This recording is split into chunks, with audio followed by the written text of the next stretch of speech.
विश्व में पहली बार होने जा रहा है एक साथ दो महायज्ञ। लक्ष्य चंडी महायज्ञ 100 अति महाविष्णु यज्ञ होने वाला है, जिसकी लागत लगभग 16 करोड़ रुपए है। और यहाँ पर जो है कई सारे शंकराचार्य जी आ रहे हैं। और बड़ी खुशखबरी ये है कि बागेश्वर धाम सरकार भी यहाँ पर पहली बार हमारे मिथिला के पावन धरती पर आ रहे हैं। और इनकी जो लागत है 16 करोड़ रुपया, जैसा कि आप विजुअल आप देख रहे हैं, इस यज्ञ मंडप की लागत है लगभग 4 करोड़ रुपए।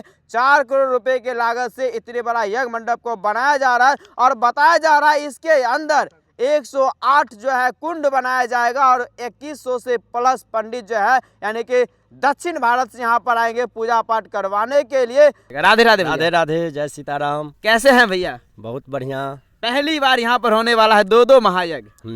मिथिलांचल ही नहीं, हम ये कह सकते हैं कि पूरे भारतवर्ष में यह यज्ञ पहली बार ही होगा। कहीं पे भी जो यज्ञ होता है वो एक यज्ञ होता है, यहाँ पे 2 यज्ञ, एक लक्षचंडी महायज्ञ और दूसरा अति विष्णु यज्ञ का आयोजन यहाँ पे होने जा रहा है मार्च में। ये आयोजन कब से कब होने वाला, उसका तिथि क्या रहेगा? हाँ, यह आयोजन 1 मार्च से प्रारंभ होगी और 16 मार्च तक यह आयोजन चलेगा। इसमें क्या सब कुछ होने वाला है 16 दिन के अंदर? 1 मार्च को कलश शोभा यात्रा होगी।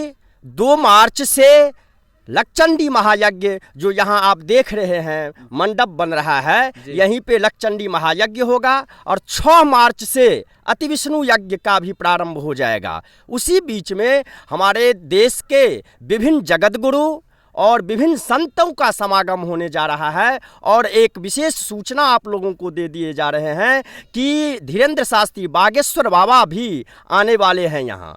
कौन सा जगह पर आने वाले? जगह का नाम लगमा जगदीश नारायण ब्रह्मचर्य आश्रम है, जो लगमा गांव में अवस्थित है, दरभंगा जिला के अंतर्गत टारडीह प्रखंड में। टारडी प्रखंड पड़ता है। हाँ, टारडी प्रखंड में पड़ता ये लागत क्या है? इसकी लागत क्या? लोग बता रहे हैं कि लगभग 15 करोड़ रुपया की लागत है। हाँ, एकदम आपकी जो सूचना है एकदम सही है। यहाँ पे अनुमानित खर्च जो है लगभग 15 करोड़ अनुमानित खर्च का अनुमान लगाया जा रहा है। ये कितना मंजिला मंडप बन रहे हैं? 11 मंजिला मंदिर, 11 मंजिला यज्ञशाला बन रहे हैं। हाँ। इसमें पंडित कितने रहेंगे? पंडित इसमें 2100 पंडित रहेंगे। 2100 पंडित? हाँ, 2100 पंडितों का समागम होगा। हाँ। और यह 2100 पंडित इसी यज्ञशाला में बैठ के अपना यज्ञ का संपादन करें। और इस 2100 पंडित द्वारा एक मैं आपको और सूचना दे दूं कि यह 2100 पंडित पूरे भारतवर्ष से आ रहे हैं। पूरे भारतवर्ष से, साउथ इंडिया से भी आ रहे हैं। हाँ। उत्तर प्रदेश से भी आ रहे हैं, नैमिषारण्य से आ रहे हैं, चित्रकूट से आ रहे हैं, काशी से आ रहे हैं, वृंदावन से आ रहे हैं,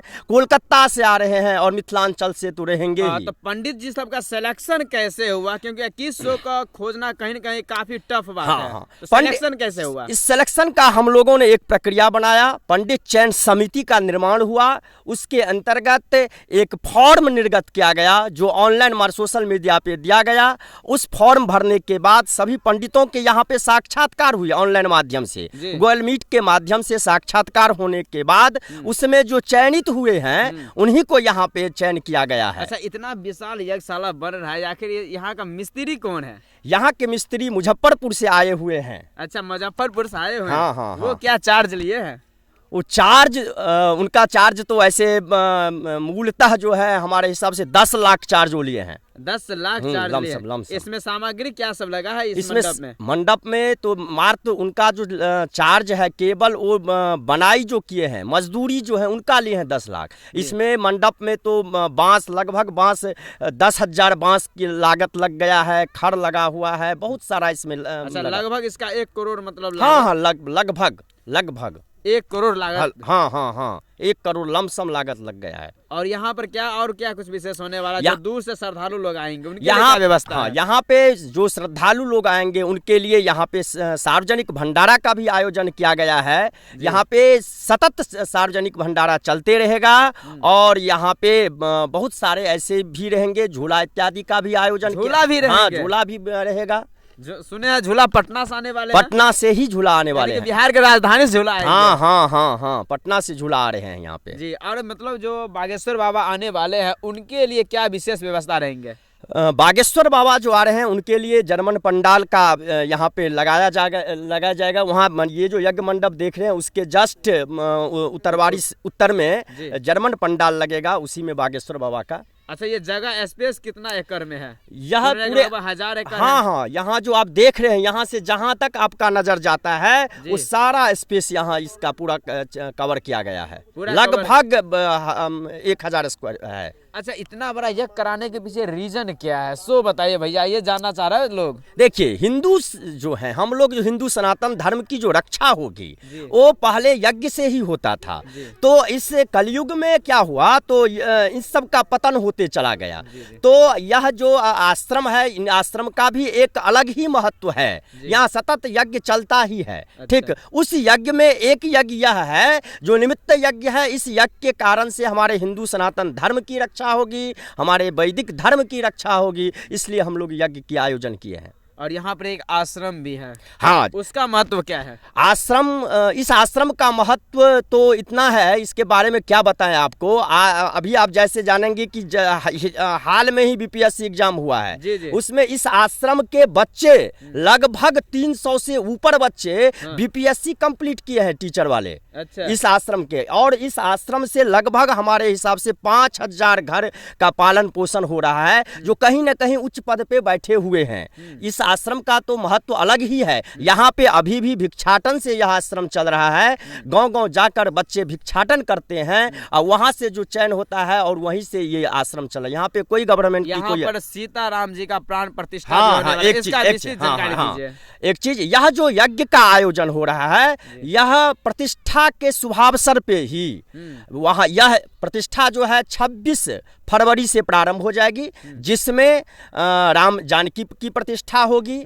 उसके बाद श्री रंग भगवान की प्रतिष्ठा होगी, जो विष्णु भगवान सैया पे जो सोए हुए हैं, सर्प के सैया पे, उनकी प्रतिष्ठा होगी। और यहाँ इसके जो संस्थापक थे, इस आश्रम के प्रथम संस्थापक, उनकी मूर्ति की प्रतिष्ठा होगी। उसके बाद जो गुरुदेव के, उनकी मूर्ति की प्रतिष्ठा होगी। हम लोग जिस संप्रदाय के हैं, उनके जो रामानुजाचार्य जी हैं, उन मूर्ति के भी प्रतिष्ठा होगी, जो 26 फरवरी से लेकर 2 मार्च को प्राण प्रतिष्ठा का आयोजन किया जाएगा। 26 फरवरी से कार्यक्रम प्रारंभ होगी और 2 मार्च को सभी मूर्तियों की प्रतिष्ठा हो जाएगी। इतने बड़ा जो मंदिर बने हैं, इनकी क्या लागत है?